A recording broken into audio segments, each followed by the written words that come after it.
We just wanted to give people enough time to join us. Welcome to the weekly DFL presentation, question and answers with senior analyst Scott Forehand. And my name is Tom Deutsch. I'm Director George and Janet Matthews. I'm a key leader with the company, and just want to take a moment to introduce Scott to everybody. If you don't know him, Scott's been with the company two years yet? Are we at the 2-year mark? Nope, not yet. September. Ah, man, okay. Almost 2 years. Agency manager, agency owner with the company down in Virginia Beach. And about a year ago, took the DFL training. And when did you start in earnest, Scott? When did you start really? I finished the DFL training in June, and my first DFLs I started them in July. Started writing. Okay. So you took it right away. You jumped right in. Okay. Unlike me, I dragged my feet a little bit because I didn't quite understand it as much as I do now, thanks to that man right there, that guy right there. Just a little bit about the company. We started doing Debt-Free Life a year ago. In a year, we've when all the plans that we've written so far are executed, we'll have retired $755 million of debt for our clients. We will have saved them $243 million of interest that they won't have to pay on that debt. And we will have increased their retirements by $1.995 billion. So let's just call it just under $2 billion. That's as of 6/1. Okay, so we need a new number. We're way beyond that at this point. So next month will be 7/1. I added to that this month. So I hate to do this. I have an agent in the home. So without any further ado, I'm going to introduce you to Scott Forehand, the expert on this. But Scott's done 50 families, more than 50 families, more than 30 million in interest, and more than almost 100 million in increased retirement, correct? Yep. Okay. Yep. Without any further ado, sorry, I may have to step away for a little bit, but you guys are in great hands. No problem. Thanks, Tom. Hello, everybody. Again, my name is Scott Forehand. We're here today to talk to you about Debt-Free Life. If you're here, you've been invited either by an agent who wanted you to come hear this, or you are an agent here to learn some more stuff, or you're one of my clients either having a DFL already in place or learning a little bit more about a DFL that we're getting ready to try to place for you. So welcome. In the parlance of Symmetry, my name is Scott Forehand. I'm an agency owner here at Symmetry. I am direct to Janet and George Matthews and very happy to be so. And let's talk about Debt-Free Life. I'm going to go ahead and start sharing my screen. And here we go. So, are we good? Somebody give me a thumbs up if everything shows up good. All right, very good. All right, so this is Debt-Free Life. Debt-Free Life is a proprietary product offered by Symmetry Financial Services, Symmetry Financial Group. This is 1 year old, this particular product. And when this product was created, there were numerous other types of plans similar to this that had been out previously, but all of them had downfalls. They all had holes in them somewhere. Where they would typically fail for one reason or another. And so when Debt-Free Life was created, it was created with the purpose of being able to fill all those holes, whatever they were, so that DFL does not fail. And I've been looking at this thing for over a year, and I'm 100% convinced that there aren't really any holes other than if you've heard those stories about people winning the lottery, and 2 or 3 or 4 years after they win the lottery, they're broke again. That's the only hole I see here. It does require discipline, and if you're not accustomed to handling large amounts of money, you need to become familiar with that and accustomed to that. Because if you execute one of these plans, you will have a large chunk of change sitting there, and it's a bit tempting. One of the things we have to make sure we're doing is we're not going out and buying that emergency jet ski or taking that emergency trip to Tahiti. We want to make sure that we're using the funds from this plan either for our Debt-Free Life plan, for the retirement, or for retiring of debt, or for an emergency purpose, which is truly an emergency. So Debt-Free Life is really just a play on words. the life part of this is because we're using a life insurance product as the vehicle to create our own private bank. The reason why we do it, there's a number of reasons why, but the two main reasons why we're doing it and using a life insurance product is because IRS tax code 7702 says all money derived from a life insurance policy is tax exempt. And also because the very nature of having a life insurance policy with a cash value, whatever the cash value is in that policy, is immune and exempt from torts. Nobody can sue you for it. A federal judge can't make you turn it over. The IRS can't tax it or put a lien on it. It is completely insulated from all those negative things. So this, as I mentioned earlier, this is a proprietary product, and we are very happy that the folks that have been managing and running Symmetry from the top have decided to put this out there and make this available for us to go help families and eliminate people's debts and put them on the straight and narrow towards a pleasant retirement. So these are the two questions that we typically ask. Are you 100% sure you're going to have a great retirement? I don't know anybody that's ever been able to answer that question except for a financial advisor who, because he created his own plan and is there managing it every minute of every day, probably is comfortable with his ability to do that or her ability. That's the only person I know that could probably ever answer that question. The next is if we could show you a way to get out of debt, pay off all your debt in 7, and this says in 9 years or less, would you be interested in hearing about it? And I don't know anybody who has debt that wouldn't be interested in hearing about it in less than 9 years. But that actually is kind of a misnomer. What I've been finding is it's not that it gets you out of debt in 9 years or less. It actually gets you out of debt 15 to 27 years early is what I'm seeing. So I've seen people execute these plans where you're out of debt completely in 3 years. Part of that's a function of how much are you funding your plan with, and part of that's a function of how much debt do you have. But the reality is I've seen it get you out of debt as fast as 27 years early. And for people that don't really have any debt other than just a mortgage, the general rule of thumb is this is going to cut about half your mortgage out. So let's move forward. This is what the average American looks like. This is where this is also not the American dream. About 34% of all the money you make in your lifetime is going to be spent on interest. 40% is going to be spent on taxes. 3% is what you're saving for the future. And 23%, that little sliver there, that less than 1/4 of your total amount of money, that's what you live on. That's what you pay your mortgage with. That's what you pay your light bill with. That's what you put food on the table with. And if there's anything left over, that's what you pay your Netflix bill. So you've got some entertainment going on. So the point of this is definitely not the American dream. This is not what we all signed up for. This is not where we should be going. We shouldn't be exercising this. And the problem with this is we are taught from a very early age that it's okay to take on debt. And that's what this is all about. That's debt-free life. We're here to eliminate the debts. This is an average American. You make about $2 million in your lifetime. That's a lot of money. Americans do make a lot of money. The average American only has about $60,000 saved up for retirement. It's not enough. For many people, when you get to that retirement age, $60,000 is less than 1 year of income. So what do we need to do? We need to change the discussion, and we need to do things differently. We need to change the way we spend money. That's what debt-free life does. It puts you in a situation where you are spending your money in a more efficient manner. We're not trying to create another bill for you. We're just trying to change the way you spend money. I'm not saying go back to college and eat ramen and tuna fish every night. That's not it. Okay. This is spend money differently, spend it smarter, make the money work for you for the rest of your life. So if you're one of those people that this is the track that you're on, welcome. We're all this way. 90% of Americans are right here. How do we fix it? Well, if you're looking at your debt and you've talked to those people that do debt consolidation, debt elimination, those kinds of things, you will have heard all these things before. Work harder, go get a second job, spend less money, refinance your debt. That's brilliant. Turn your debt into more debt. I love it, right? Consolidate.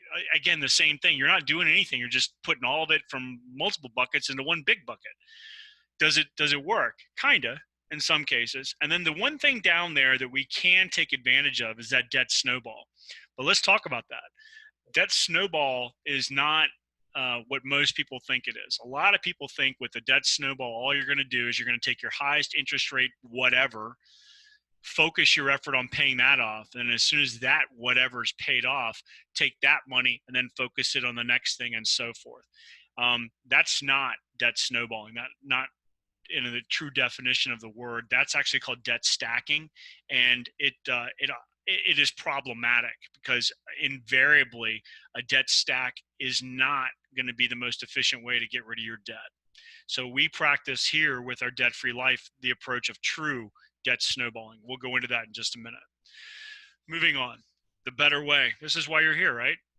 I'm going to eliminate your debt, or Winnie's going to eliminate your debt, or any of the other agents that are here are going to eliminate your debt in 9 years or less.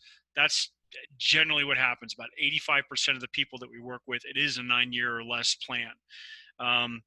But what in the process of getting rid of that debt, what are we actually doing?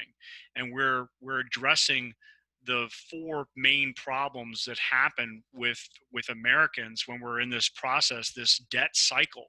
And what we're going to do is we're going to retire your debt. We're going to increase your cash flow. We're going to leave or grow a legacy for your family. And this legacy doesn't have to be one generation. You can create multi-generational wealth with this plan. And this is the dirty little secret about this plan. This is not new. This has been around for a long time. And it's been in use for the wealthiest families in this country for a long time.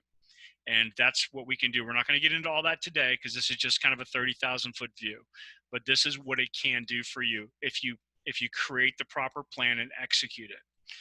So this is where we are. Most of us are sitting there on the left side of your screen. Most of us, the average household, is what we already talked about. 34% of our dollar goes to interest, 40% goes to taxes. We're only saving 3% of our money. And if we're lucky, that 23% left over allows us to live our lives and have some kind of entertainment and some kind of family life. Where we're trying to get you is to that right side of the equation. And let's listen to these numbers. The first number and the most important number here is that we're going to increase the amount that you're saving by 500%. We're going to go from 3% to 15%. That's critical. That's huge, right? Why don't we have it right now? It's because we're paying too much money in taxes and interest. So we're going to eliminate the taxes and interest. We're going to reduce the amount of taxes you pay by 25%. That's huge. We're going to reduce the amount of interest you pay over time by 35%. That's huge. And here you go. We're going to change the amount of money you have, your cash flow, from 23%, which you're currently looking at right now. We're going to increase that by 43%. So think of it this way. If you have $1,000 a month, every month at the end of the month left over in your bank account, simply by executing one of these plans, we're going to change that to now you've got $1,430 a month. That $430 a month will go a long way for a lot of families. Okay. So this is what we're trying to do. And again, this is all predicated upon not creating a new bill. We're not creating more stuff for you to spend money on. That's not what we're doing. We're just changing the way you spend money. So this is how we do it. And we just went over this. We're going to reduce all the interest. We're going to eliminate the taxes. We're going to improve your cash flow. And here's the critical thing, that last bullet item down there, allowing you to retire with a tax-favored income. I don't know any more tax-favored income than there is than a tax-exempt income, okay? Because that's really what we're talking about here. So now let's look at this. Some of the reasons why the other plans that came before this would fail is because they don't plan for the emergencies. So in our system, the way that we do this, we do plan for an emergency. As a matter of fact, about 20% of the total availability for you that's available with these plans is an emergency fund. Moreover, it's an emergency fund you can't see. Out of sight, out of mind. It's there. If you need it, it's there. But we don't want you to be tempted to use it for something silly. It is truly an emergency fund. And there are implications and ramifications if you decide to use those funds. Okay? That would be actually taking principal out of your plan, which you should never do unless it's a true emergency. Not a need a new jet ski emergency. and not I need that trip to Tahiti emergency, a true emergency, need a new roof, lost your job, those kinds of things. So the interesting thing about the way the companies, there's only 3 companies that we have that do this. The interesting thing about those 3 companies is they are all what's called a mutual company, which means they have to pay out a large portion of their profits to the shareholders of the company. And guess what? The minute you take out one of these plans, you become a shareholder, which means you become eligible for dividends, which is great. Now, here's the cool thing also about these companies. All 3 of them have been in business over 100 years, every one of them. That means they've been through every good president, every bad president, every recession, every depression, every pandemic. They've been through it all, every war, every policing action. They have been through every single one of these instances that our country has had to overcome, and they have always paid a dividend. So it's awesome. So I'm sorry, just got distracted there for a second. So let's talk about this for a second. So a few minutes ago, I talked about tax-deferred retirement, or tax-advantaged retirement is a word that I use. And I also mentioned that I don't know of any better tax-advantaged retirement than a retirement that's tax-free. Okay, so these are side-by-side valuations done using the last 28 years of the stock market, compared what our plan would do versus putting money into an IRA that's taxed, or putting money into an IRA that's tax deferred. That would be a Roth versus a regular traditional IRA. Okay, so the end result is that first column, our tax-free column, it outshines every time an IRA or a Roth, simply because we're paying the tax up front. We're not growing the tax exposure as we move forward in time. With a Roth and with a traditional IRA, we're doing that. And so with a traditional IRA, the tax deferred method, we're taking money out and we're having to pay tax on it as soon as you start touching it. Oh, and by the way, you can't touch it until the IRS says you can. And if you decide that you don't need it, the IRS is going to make you take it when you turn 72. You don't have a choice. And if you don't take it, they're going to send you a bill for the tax that you should have taken anyway. Okay, so this system, this plan is completely immune to all that IRS nastiness. And you get to go, and this is what I love, I get to go tell the IRS to pound sand.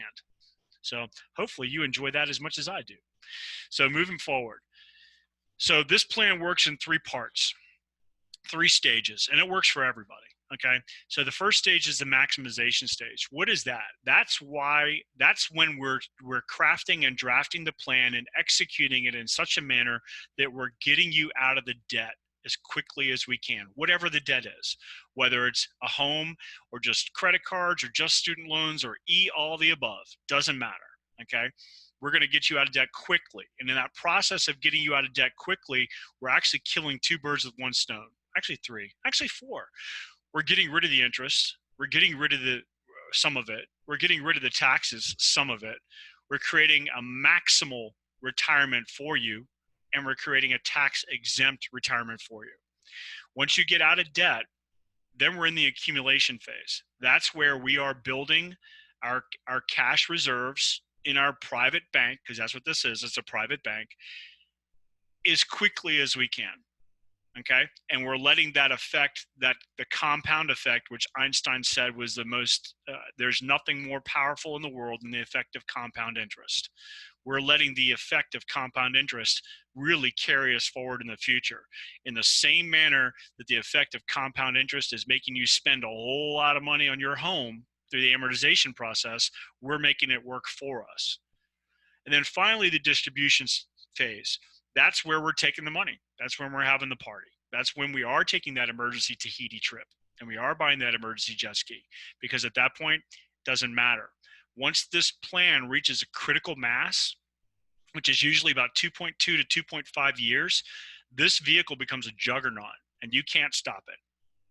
And that's what I like about it. It becomes a hands-off solution that all you have to do is make your premium payments, and then boom, the thing is rolling. And you don't have to worry about whether the market goes up, down, or sideways. We don't care, because we're growing whether the market wins or not. I told you that this was not a new thing. So here's 4 people that have done it in the past. Walt Disney did it with Disney World. Ray Kroc did it with multiple McDonald's locations in the early days. Warren Buffett still does it to this day with Berkshire Hathaway. And Doris Christopher did it with Pampered Chef. What's the difference between you and me? Why can't we do this? Why couldn't we do this a year ago? Well, because we didn't have $10 million to play the game.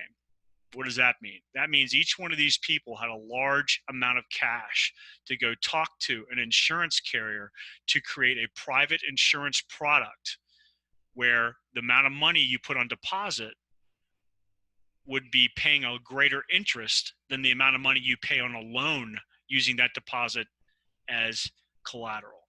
And that's what we're doing here. We're simply paying you more interest on the money you've got on deposit than it costs you to take a loan. All right, moving on. So this is what we said earlier on. We are redirecting primarily for the debt phase. We are primarily just redirecting the way you spend money. We're spending it in a more efficient manner. We're allowing the effect of compound interest to grow our nest egg for us and create additional nests if we want to. We are borrowing money. So when you bought your house, did you have to pay tax on the amount of money you paid to buy your house? No.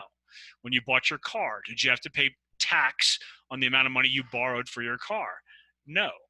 There is no tax on a loan. Okay, so all the money that we pull out of this plan is going to be predicated upon we're pulling it out as a loan. 9 years or less, yeah, we already talked about that. It's really 15 to 27 years early is the way I'd rather look at it. Financing future purchases. We all know that life is going to happen. I don't know what I'm going to have to buy next year. I don't know if I'm going to need a new roof. I don't know if my car is going to drop a transmission, need a new car. I don't know. Life happens. But the nice thing about this plan is guess who the banker is? I'm the banker. And I am the only person who has to decide whether or not whatever I want to take the money out for is worth it. So this is where you have to be diligent, and this is where you have to be disciplined. And then that last thing, all this is happening with, remember, a life insurance policy. How the life insurance policy grows. It has constant growth. And I'll show you that in just a minute. So when I say leave a legacy for the family, I'm not joking. These are huge if you do this thing correctly. We're talking 7 figures, regularly 7 figures, and sometimes multiple 7 figures. And I'll show you a family in just a minute to illustrate what I'm talking about. But this is phenomenal. And if you structure it where you're taking money out before the death and then moving it over and starting another one of these things for a family member 2 generations down, then you will create generational wealth. Give that grandkid or that great grandkid, is what I'm doing one right now, give that great grandkid a leg up on life. They're set. So this is some examples of what we've done, and these are small: $84,000, $100,000, $73,000. The people that I'm accustomed to working with certainly have debts that are similar to this, but usually way more. And we're always saving a lot of money as far as taxes and interest are concerned. But the point is that we're getting them out of debt, and we're putting them on the path where they can use that money for retirement. So they don't have to worry about retirement. So they don't have to worry about whether or not Social Security is still going to be around when it comes time to collect Social Security. And for all of you people that are under 50 years old that are out there, thank you very much. I'm 52. You guys are getting to pay the bill so I can get my Social Security. Thanks. All right, moving on. So let's talk about how we're going to fix the way you spend money. This is how you currently spend money. You work your job, whether you get paid as a 1099, as a W-2, W-4, if you're on salary, doesn't matter. You still make the money. It's your money, and then you deposit the money into your bank. Doesn't matter who you bank with, Wells Fargo, Citibank, whatever. In the end, all of those banks use your money over and over and over and over again. The money is sitting in that bank, and they're churning and burning with your money, and they're making money every night. They're living it out at the federal funds rate, which is the worst case scenario, or in many cases, they're using it to fund loans, high interest credit card loans for their other banking members, whatever, but they're making money with your money, and they're not paying you any of it. Or maybe if they are, they might be paying you as much as 1%, or really if it's in a savings account, maybe 0.5%, Wells Fargo, or 0.25%, Bank of America, right? Thank you for my 0.25%, right? How much did you make with my money? Anywhere from 1 to 24%. 7 times. The average bank lends your money out 7 times before you ever get to use it. So finally, let's say it comes time to pay that debt, whatever the debt is. So you tell the bank to pay the debt, you write a check, or you go through your bill pay, tell them to send the money, and then what happens? That little green arrow at the top, your money just became their money, and your money is gone forever. And if you're super sweet, like Winifred Brown, and you ask really, really nicely, can I have my money back? They are not giving you your money back. Your money, it doesn't exist anymore. It is now their money. And they just want you to make the next payment, right? So the point is, in this scenario, your money you're using one time. That's it.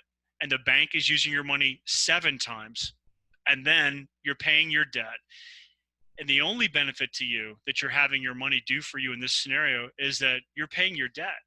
Your net result is 0. You have a net 0.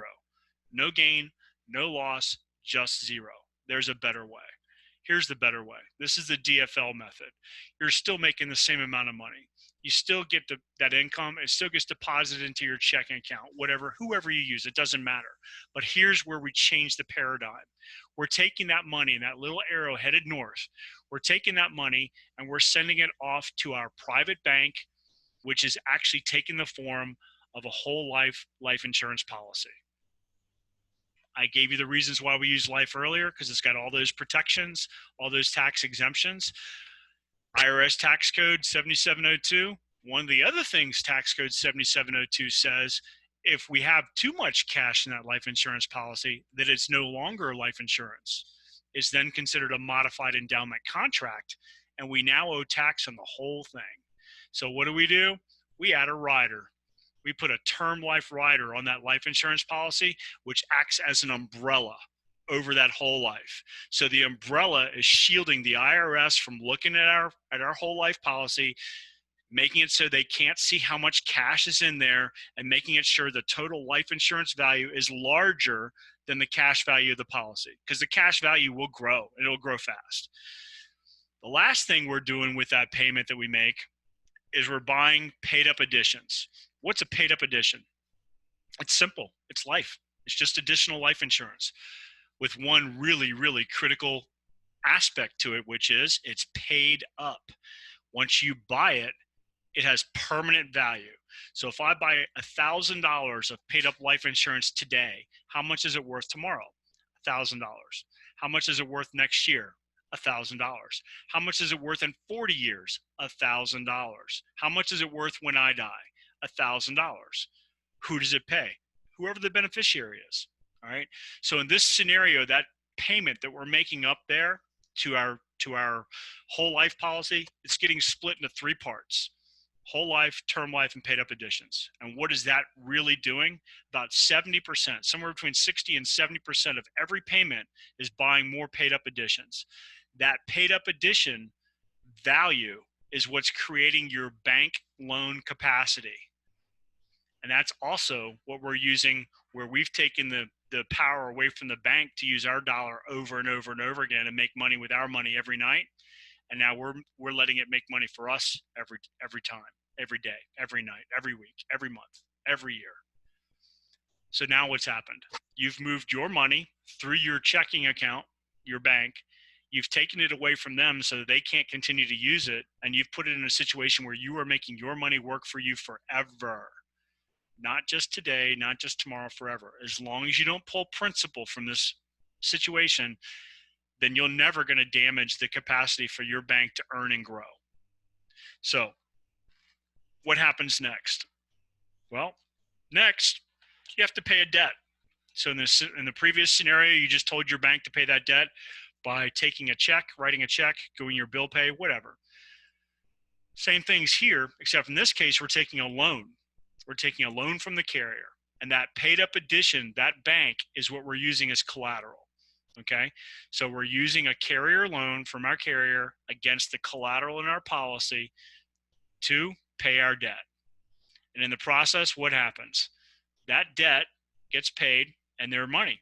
Again, it's now their money. But where's my money? My money is still sitting in my DFL bank. It is still earning a guaranteed 4% interest. It is still earning a dividend, churning and burning. So every time I make a payment on my life insurance policy, the capacity, the loan capacity of my bank goes up. So this is the first thing. This is the way infinite banking is supposed to work. And that's what this is. So how do you put this policy or this plan in play? Well, this is how you do it. So this is a standard family. This is a family I worked with back in October. Nice folks, husband and wife. They make a good amount of money. She's got a tremendous amount of student loans. They own 2 properties. They had both been married before. So this is their standard debts. They've got some credit cards, student loans, car loans, rental property, regular property, all that kind of stuff. And because of the nature of the student loan, their plan actually calls them to pay off this debt in 40 years. Moreover, their true debt, $584,000, that's not their true debt. Their true debt is $767,000. Why? Because that's how much additional interest they're going to pay over time. Okay, so if they could write a check for $585,000 today, they'd be out of debt in one day, and they'd be $585,000 down with nothing to show for it other than equity in their homes. But they'd be out of debt. On their current track, it's going to take them 40 years. They'll still be there, nothing to show but the equity in their homes, and they're out of debt. Well, this is what debt-free life did for them. 7.8 years. Okay, how? It happened because we're using infinite banking coupled with debt snowballing, true debt snowballing. So if you see that first line item there, care credit, not a very large bill, $394, not a very large payment, only $28 a month. But as soon as we make the payment and pay that off, that $28 a month is coming into their plan every month after that. That's the debt snowball. And then the next month, actually the same month, we're paying off the state tax bill that they had, $770, with a $65 monthly payment that they were paying on that. Now we're paying $93 a month. And in month 2, we're paying off another debt, $81 a month for that one. Now we're at $174 a month, snowballing into our plan. So we're taking money, which is lowering the loan. It's lowering the loan capacity of our bank. We're taking money out, and then every time we make another payment, we're building it back up. So it's yo-yoing back and forth. But every time we make that payment, the loan capacity, the total loan capacity is growing, and consequently, on a monthly compound, because one of the carriers we uses monthly compounding. On a monthly compounding, every time we make a payment, the monthly compound interest that we're getting is growing and growing and growing. That's why the monthly compound interest for this plan was only 4%, but the actual realized interest was 6.30% because of the debt snowball that's happening. So this is their plan. We had $182,000 of scheduled interest. We saved them $70,000 of scheduled interest. That's a lot of money. I'll take $70,000. If anybody wants to write me a check, I'll give you my address. Okay. But the other thing is, look at this. On their plan, by executing their plan, not making any more money than they're already making, not throwing any more money in this that they're already throwing, not changing the amount of money they're currently paying on their debt service, just changing the way they're spending it, we created $4.8 million of cash for them in 40 years. Were they going to keep it for 40 years? Probably not. Do they have to? No. Let's see how long. You ready? Here you go. Out of debt in 7.2 years. So they're out of debt in the 8th year of their plan, and they still have $75,000 left over. Their debt's completely gone. They got 75 grand sitting in the bank. Do whatever you want to do with it, right? So this gentleman, when we did this plan, was 36 years old. Let's fast forward to 56. That's 20 years. Okay. $1.6 million in 20 years. You should have just had an aha moment or a holy cow moment, or replace cow with some other explicative. The whole idea here is that this plan works. It is not magic. It is just math, and it is guaranteed. What do I mean by guaranteed? I mean, it's the companies insure this. It's a contract. If you do this, this will happen. If you do A plus B, C will happen.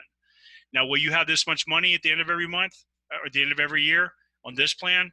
No, you'll actually have more. Why? Because this software that we use does not illustrate the full capacity of a dividend. Okay. So when I run these numbers and I look at the true number with a dividend based on their history of the dividend and the true history of what happens if you do some of the other little tweaks we can do, like mortgage chunking and debt chunking, this plan actually works 10 to 15% faster and has 10%, 10, 15% greater number in here than what we're showing. Okay. So do you have to have a house to do this? No. Do you have to have any debt to do this? No. But let me show you another example. This is a student. This is a girl, a nice young lady that I worked with a couple of months ago. She's 23 years old in a master's program right now, works as a waitress, doesn't have a whole lot of money, but she's got a whole lot of debt. She's got she's got $85,000 worth of debt. And in her current situation, she's going to be paying $91,000 of interest on that $85,000 worth of debt. And that's because of nasty student loans, right? So here's the deal. With her, again, student loans, 40-year payoff. And that's partially because a lot of her student loans are deferred. The word deferred is evil. That does not mean that it's not growing. It is still growing. And those companies that are financing your student loan debt love it when you defer it because they're growing and growing and growing. Don't let them. Do a DFL plan. Tell them to go pound sand and give them the address to the IRS so they can go commiserate with each other, right? So in her plan, 9.7 years. Folks, this is for a girl who works as a waitress and is a full-time student. She can afford this. This is $350 a month to get out of debt. But more importantly for her, what did it do? $600,000 sitting in an account for her when she's 63 years old. Sign me up. Sign my daughter up, right? How did it work? Same as everybody else. Every year, just paying a little bit at a time, letting the snowball take hold. What did I say earlier on in this conversation?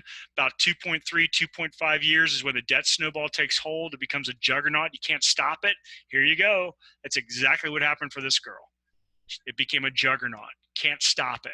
What does that mean? She told me she wanted to retire at 65. I said, we can get you retired early. She's retiring at 55. At 55, she's going to have $400,000 in her account. Could you retire with $400,000? The average American has 60, right? So she's retiring 10 years early with $400,000. And oh, by the way, this thing's growing $22,000 a year just from the interest and dividend without her making any payments on it. That's the effect of compound interest, folks, especially when you couple it with a dividend. Okay? Dividends. Let's talk about that for a second. All three carriers pay dividends. They have different reasons why they pay them and how they determine which way how they're gonna pay. A lot of the factors that go into dividend are based on the age of the individual, the health of the individual, and the length that the policy's been in place, how much cash is in there. So the dividend that you get at a 60-year-old in the first year is nothing. The dividend you get at a 23-year-old in the first year is nothing. Fast forward 10 years, the dividend goes up. It's not a linear equation. Okay, it goes up faster than what you would think. So for her, if she decided to retire at 65 years old, she's got $658,000. She's young. Medicine's better than it was now. It'll certainly be better. It will certainly be better then. Maybe she goes to 75 and she's got almost $1 million in there. And she hasn't made a payment on this thing with over $1 million. She hasn't made a payment on this thing in 30 or 40 years. You guys get it? It works. It works like a charm. It works for everybody as long as you're currently making your debt service. Now, what if you're one of those people who don't have any debt? What if you're just looking at this for a retirement piece? There's lots of ways you can use this too. That's not a discussion for today. That's an advanced discussion. I don't want to confuse anybody more than I already have, but that's the plan. So let me go ahead and close this out. And I got one more thing I'm going to show you. I'm going to illustrate chunking. I'm going to use mortgage chunking as an example, but you can use any kind of thing. It doesn't have to be a mortgage. So let me get that set up. Hold on one sec.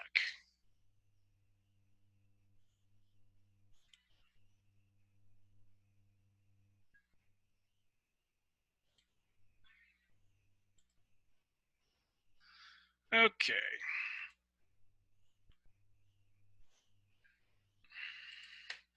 We're getting close, folks. Almost finished.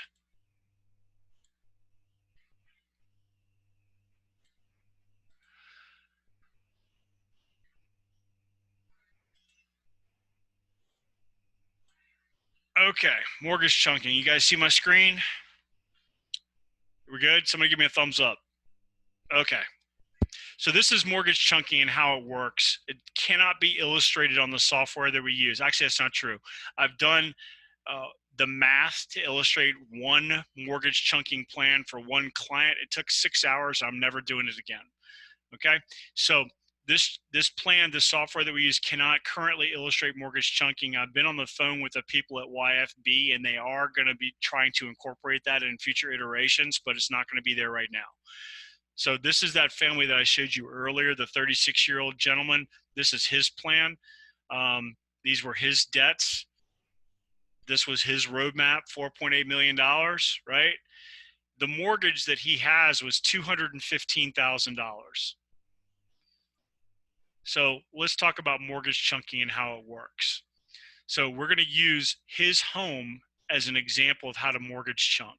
So that's a $215,000 30-year mortgage.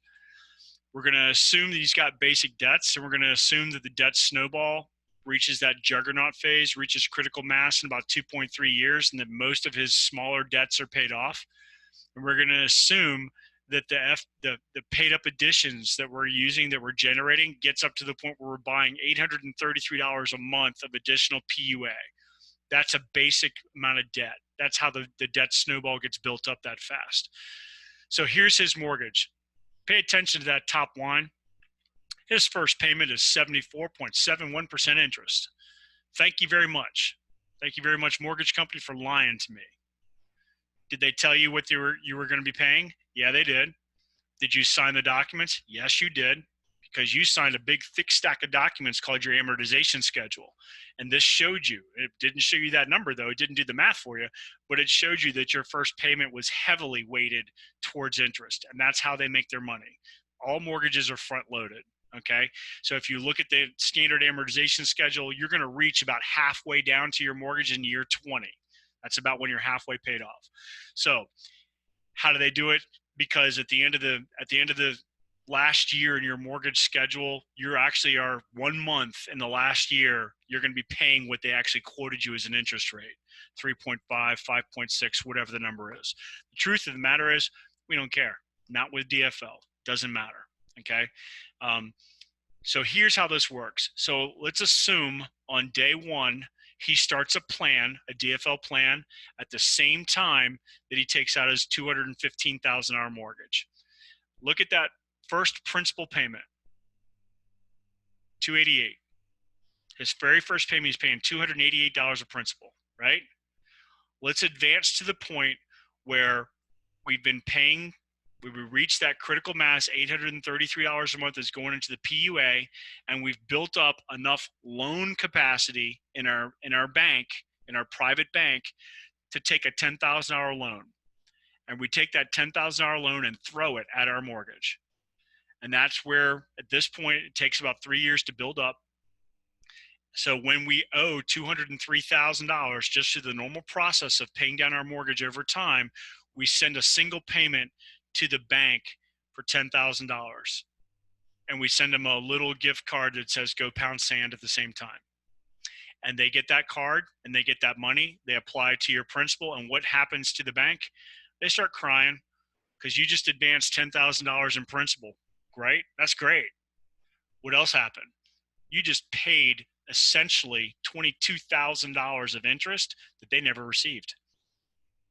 That single $10,000 payment eliminated $22,000 of interest payments. What else did it do for you? See that column on the right next to 193, $372? Remember the first thing I told you? You were paying $288 of your mortgage payment was principal. Now look, every single mortgage payment from here on out is more principal. You're paying the same amount of money for your mortgage, but you've made every single mortgage payment more efficient. That's what we do here. So if you execute a mortgage chunking plan, the number that I've looked at over and over is about 10.6. So you'll actually receive and get out of your the plan. Your debt-free life plan will work about 10.6% faster. So if your plan told you, like these people did, that they're going to get out of debt in 7.8 years, not with chunking. With chunking, they're going to get out of debt 6.9 years. Okay, so that's mortgage chunking. You can do chunking with any debt. It doesn't matter. Okay, anything where you're eliminating the interest by escalating through that process. So you got a credit card with $20,000 that you owe on it, right? Pay down $5,000. Now you only owe $15,000. How much interest is being credited every month? You just cut down 25% of the interest that you're paying out every month simply by making that one $5,000 payment. So you can chunk any debt. It's not just mortgages. Okay, so that's the end of this little presentation. And now what we like to do is we got a few minutes. I'm going to go ahead and open it up to questions. Let me see if I got anything. There's nothing in the chat yet. All right, great. So if anybody's got a question, raise your hand, unmute yourself, ask away, put it in the chat. All right, Winnie, hit it.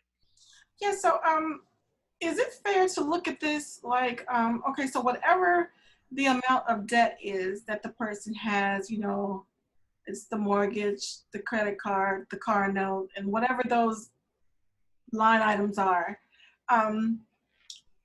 Is it fair to say that, or is it fair to look at it like this? The goal obviously is to get out of debt. And some people, when you think of getting out of debt, it is absolutely, oh my God, I don't have a car note anymore. You know, I kind of feel some relief. I have this money to do X with. But the truth of the matter is, with this program, the same amount of money that you're paying today for all of that debt, if you could just discipline yourself to continue to pay that amount of money, even though you've chunked the debt down, or maybe I shouldn't use chunk, even though you've paid the debt off, that's where the real discipline comes in, right? Well, so everybody's different. You know, some people that I work with say, look, you know, I'm doing this and I'm going to execute this plan, but after this debt's gone, I want to break. I want to go out and play. Go for it. So the problem with that is you can schedule these to reach an RPU level, reduced paid up level, where you're no longer paying into the plan anymore. And that's great if you know that up front. It usually tries to coincide with retirement. But if you don't keep going where you've executed the plan to, like if you stop 10 years before your RPU, then obviously the plan is not going to work because you're not continuing to put money in. It will still grow. It will still have reached critical mass. By the time you're like I said, 2 to 3 years into this, it's rolling by itself. Even if you stop paying at that time, it's still going to keep going. Okay. But this is where, as an underwriter broker, you need to educate your client. This is not a one-stop, you know, get rid of the debt and you're done thing. Not really. This fixes all the stuff that happens when you have large amounts of debt. When you have large amounts of debt, you don't have enough money for retirement. Or Right. better yet, let's say you do have money for retirement and you're putting it into a 401k. Why?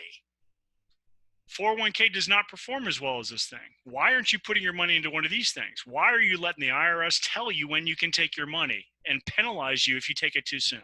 Right? So there's 100 reasons why this thing is much better. But at the end of the day, it all comes down to there's a plan. If you don't have a plan, then you're just kind of going wherever the wind blows you, and more power to you. Good luck to you. It's you fail to plan, you plan to fail, right? That's right. So so I don't know if I answered your question. Hopefully I did. If I didn't, ask a follow-up. Prod me. Okay, and so I'm gonna pry you a little bit. So when you pay off a debt, right, Yep. and you free up the money for that particular debt, Yep. You still take that money and you pay it back into the plan. That goes into that other bucket, right? So here's the thing. That goes into the paid up addition. Right. So let's talk about this for a second. When you first start the plan, your money gets split 3 ways. Some of it goes to whole life, some of it goes to that term rider umbrella, and most of it goes to paid up addition. 100% of your snowball, once you pay off the debt, that money comes back into the plan. 100% of your snowball is going to PUA. That's why your your bank is growing so fast. Right. So what I was saying though, I was asking if, although you're paying debt off, Mm-hmm. and the fact that the money has to go back into the PUA, into the paid up PUA, in order for the plan to work, right? No. In order for the plan to work as illustrated, you have to do that. In order for the plan to work as illustrated, you have to do that. So essentially, the same money that I'm paying today for all those line items, it requires me to be disciplined to pay that money. Although debt is paid off, I'm still paying that same amount of money, let's say for 7.8 years. Right. So what did I say at the very what you're paying today, even though it's a little bit unnerving and you want to get out of debt, the whole point is be disciplined with what you're paying right now for 9 more years, 8 more years, whatever it is, right? Be disciplined with the exact same amount of money for 8 more years, and then that's where your sweet spot comes, because this is really about long-term planning. You know, the idea that, wow, I'm going to get somewhere faster, quicker, better. I'm going to save thousands of dollars, if not hundreds of thousands of dollars in payments, and therefore that's where the discipline has to come in. You can't look at it like, to your point, you know, like saying, oh, wow, I think it's an emergency. I really got to go to Tahiti, right? Right. So here's the thing. You are where you are currently financially because of decisions that you've made and habits that you've built. Okay. This is a change. It is a plan that absolutely will work if you follow it. And remember, at the very beginning of this, we predicated this. We're not creating a new bill for you. We're just changing the way you spend money. So if you spend $5,000, like that guy, the illustration I showed earlier, $5,638 a month on debt service, after you've gotten rid of most of those debts, what's that mean? That means you're chunking away $5,638 a month for your retirement that you're going to use over and over and over again. And there's other fringe benefits. Don't forget this, Winnie, right? What happens in 2 months when your car dies and you need to go buy a new car? Pull $20,000 out of your account, go buy a new car. What happens when you walk into that dealership with $20,000 cash in your pocket and you want to buy that $26,000 car, and you go up to the salesman and you say, I want that $26,000 car. I'm giving you $20,000 cash. Is he going to say no? He's going to walk in the back, grab the manager, bring out the paperwork, and boom, you're out the door, right? Cash is king. This is the golden rule. This is exercising the golden rule. The man with the gold makes rules. Or in this case, in your case, the woman with the gold makes the rules. Same deal. Okay. So this, yes, it requires discipline. And that is, I said that at the very beginning, that is the only hole that I've found with this plan. You have to become comfortable with handling and managing money. Or you have to get it in your head. This is my life insurance payment. I'm just going to pay it every month. I'm going to pay it. Just be done with it. It's just a bill. And then as your other bills have gone away, this bill gets larger. And as this bill gets larger, it's destroying your debt, making all your creditors unhappy, and creating a heck of a retirement for you. All right. Thank you, Scott. I think Christian, hold on one second. Unmute yourself, brother. There you go. Let's hear it. Okay. So I've heard you and Tom both say that not everyone qualifies for DFL. Yep. One example was a person that's living paycheck to paycheck. They don't have any money to be able to put into this. Are there any other examples you could think of, somebody that doesn't qualify? Sure. So at the end of the day, this is still a life insurance policy. So the person has to be healthy enough to qualify for life insurance. You can always pivot to within the family to other family members. As long as there's an insurable interest, then they can still insure, for example, their daughter or their son, and they can still own the policy. The only other person that wouldn't qualify for one of these plans is someone who does not make their current debt service. If they can't pay their debt service or they're getting ready to declare bankruptcy, they're not going to be eligible. And if you did get them approved, they wouldn't be able to pay the premium, and the thing would cancel anyway. Doesn't do anybody any good. Scott. Okay, thank you. Yep. Scott, is there an age minimum? Just to piggyback on that, is there an age minimum to the insurance product? Yep. So in order for an individual to be insurable, they have to be at least 18 years old. And they can get insured before 18, but they can't get the PUA rider before 18. And the PUA rider is what makes these plans work. And there's an maximum age as well. And that age is 75. Foresters will insure up to age 75. Lafayette and Mutual Trust will insure up to age 70. So there's your plan. Foresters will not do a spousal rider. Mutual Trust will. So if you have a family with a husband and a wife and you're looking at potentially getting rid of some life insurance that's being paid for in an efficient manner and using the life insurance from this to replace it with, you can replace it with a term rider with Mutual Trust on the same, like insure the husband or insure the wife, term rider on the other spouse. What ends up happening there is now you've got two separate riders that are increasing the PUA loan capacity. That's the way you can manipulate that. So you're killing three birds with one stone. You're getting the entire family insured, and you're increasing PUA capacity. I got one question over here from Drew Bigham. Drew Bigham. Can you hear me? I can hear you. Okay. So I may actually end up having two questions, but the first would be, if I'm understanding correctly from the original part of the presentation, you're drawing a policy loan from the paid up additions in the form of a collateral. At what point, or is there a typical timeline of where somebody has enough in paid up additions to where they start drawing those loans to pay off the debts? Does there need to be a specific amount that you get to? Say you had a $3,000 debt somewhere. Right. You follow me? Yeah. So you can chunk debt before you have enough to pay off the debt. It was that mortgage chunking illustration we were talking about just a few minutes ago. So you can always, like if you got a $10,000 credit card, but you're not going to have $10,000 built up in your bank until next year, you can chunk it $1,000 a month and you'll probably get the whole thing paid off faster. So you can always chunk debt in advance if you don't have a large enough bank to take a loan to pay it off all in one shot. Gotcha. And I think probably the second part of that question would be, I know you said this is not to create another bill, yep. But if you're still paying on debts leading up to that point to where, you said you have a certain amount of capital in there, is there a part where you're still paying, through your regular bank, paying off debts while you're still making contributions to the DFL? Is that, how do you get around not having that extra bill? Okay. So first off, you're never making a payment from your private bank, from your DFL bank, to pay off your debt. That never happens. The money always comes directly down into your checking account, whoever you use, Wells Fargo, Bank of America, whatever. Second, when you're doing that, when we are structuring these plans, we are looking for money where you're spending it inefficiently. So an example of that would be a credit card that has a $25 a month minimum payment, but you're paying $125 a month to try to pay it down faster. In that scenario, that $100 that you're spending every month is gone forever, every time you spend it. So put it up into your bank and then pull it out and pay your credit card. That way you make that money work for you forever. So yes, you have to continue paying your minimum payments. That's how we do this. We structure, we look at what your minimum payment is. We look at what you've been paying, what you're comfortable paying. We pull it back to what you're paying on the minimum.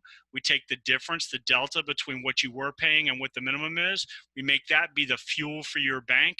And that's where it comes from. It also comes from when we're have life insurance policies that could be replaced or should be replaced. It also comes from when we're funding retirement accounts that are underperforming, like all of them are right now.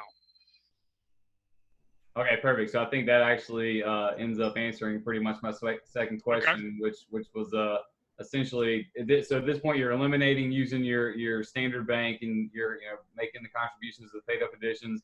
You're using that to pay off the debts, and then from there, that's how you eliminate having to go through the bank itself. So you could, in theory, which again would be my second question, is that start making the payments with that policy loan immediately on debts. It depends. Yeah, each person's different. So one of the things that I like to do when I've got people with larger sums of money is we do an immediate maximal funding of their bank. Just did this with a gentleman last week. He put $10,000 in his account on day one, then immediately took a $9,500 loan from it and then took that $9,500 loan and paid off a bunch of credit cards. So in that scenario, not only do we maximally fund his PUA bank on day one, we also eliminated and got that snowball rolling on day one, actually on day three. So his very next payment the next month was $1,200, and off to the races. So yeah, so just each individual is different. All right. Anybody else? Can you repeat what you just said? No. So what we just did was I had a gentleman who has an account that's $917 a month as his premium payment. He sent in, and I built in the bank with enough room that he can put in an additional $20,000 a year into his private bank beyond what his normal payments are. Okay. So he sent a check for $917 in, and he sent another check in for $10,000. That second check, $10,000, is 100% PUA. So that's 100% bank loan capacity. Okay. And then he immediately let the money season in there for 3 days, pulled a loan for $9,500, pulled it back out, put it into his checking account, and then paid off 3 credit cards completely, like $3,000, $3,000, and $3,500. So those 3 debts are gone. The minimum payment on those cards was $100 each. So now next month, his payment is going to be $1,217 because the snowball is started already. And that now that extra $300 is coming in every month. That's 100% PUA bank growth. So in 2 months, he's going to be paying off another credit card. So that's how it works. And one more strategy with that, which I love, pull the money out of your bank account, and listen to the words here, because we're skirting a gray area here, Winnie. Pull the money out, put it into your regular bank account, pay your regular bills, your power bill, gas bill, light bill, mortgage, all that kind of stuff with that money. And then instead of using the money that you would have used to pay that, put that money into your IRA.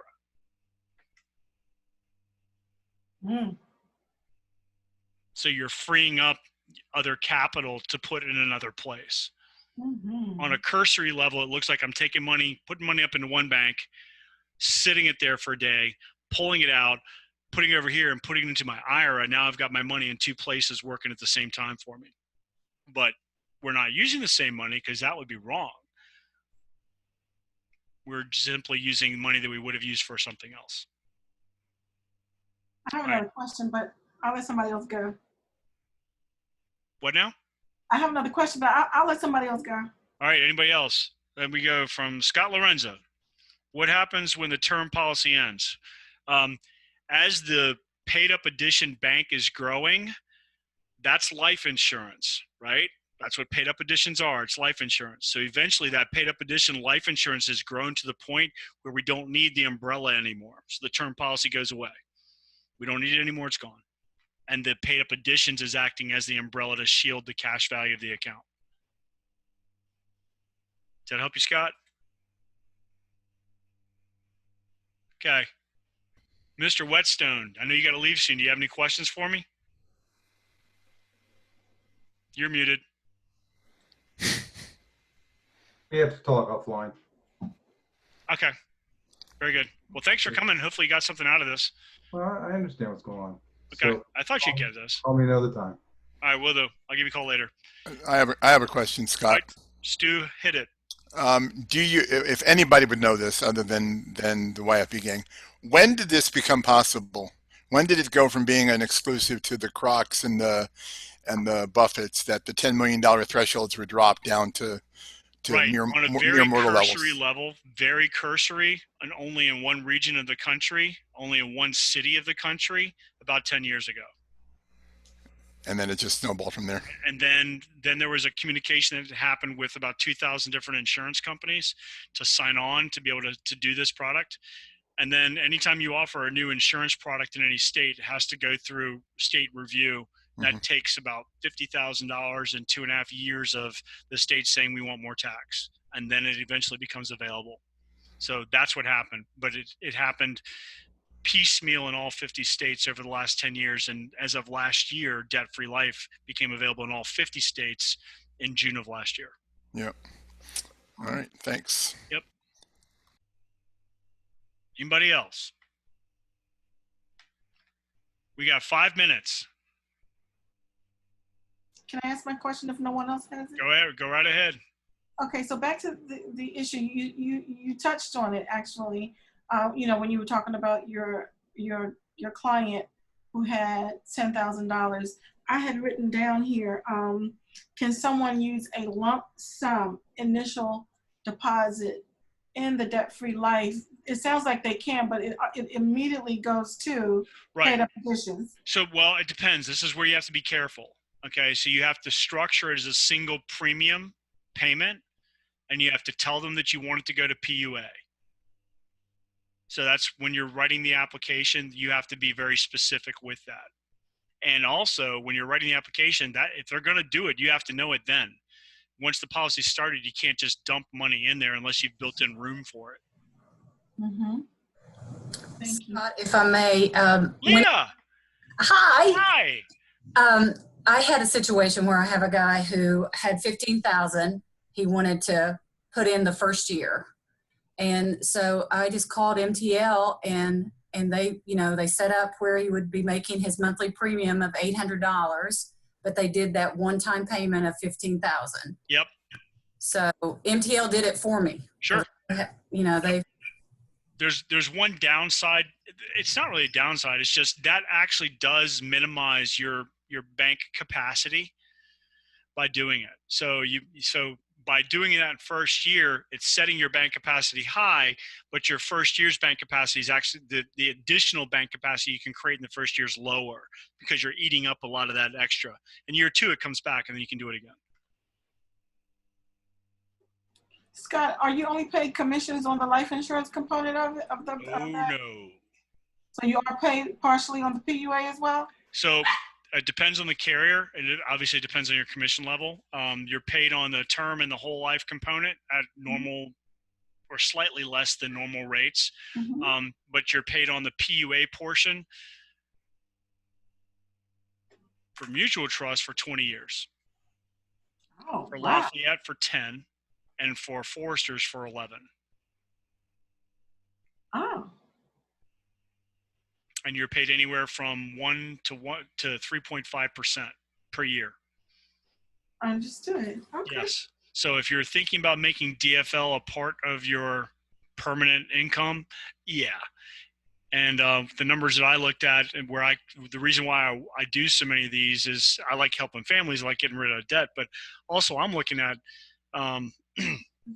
if you write 4 of these a month, average size, 4 of these a month, after the first year's over, you're going to have about a $2,500 a month income from the residuals. And because of the nature of the plans with the snowballing happen, right, then the amount of PUA that's being purchased in the second year and the third year is going up and up and up.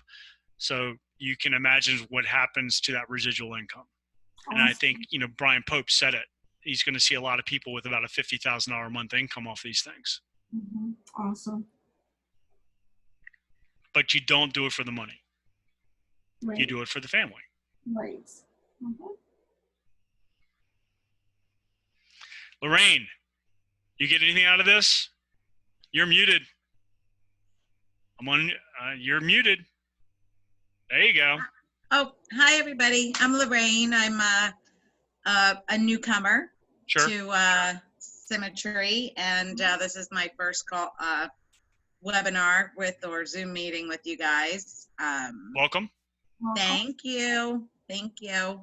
Look forward to knowing you all, and I'm just spoke with George yesterday, and George Matthews? George Kuhn. George Matthews. Very good.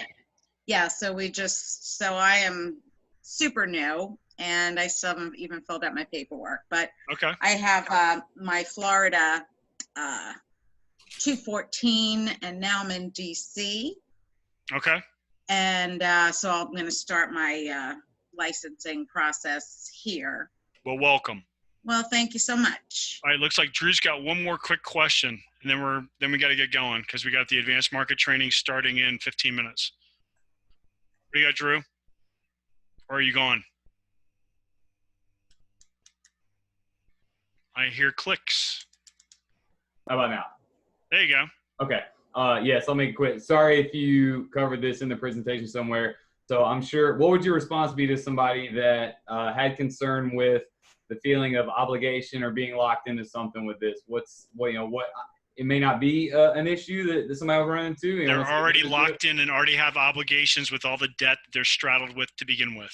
Sure. So, I know a lot of folks' concern would be, is this just one more thing that I'm obligated to? Yep. Are they able to, is it something you're able to back out of? Well, it's life insurance. You can always cancel your life insurance, but why in the world would you cancel something that's going to set you up for the rest of your life? At that point, and I'm not saying that,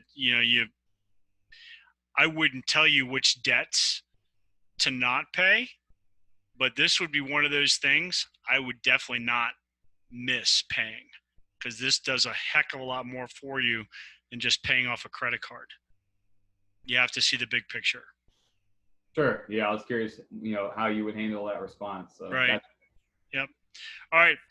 All right, everybody. Thank you very much for coming. I enjoyed it. Hopefully got something out of this. We do this every Thursday night. Next week, same time, same place. The topics will always be DFL at this time, but the information presented will change from time to time. So, Scott, thank you. This was excellent. Thank you so much. Oh, Winnie, you're always welcome.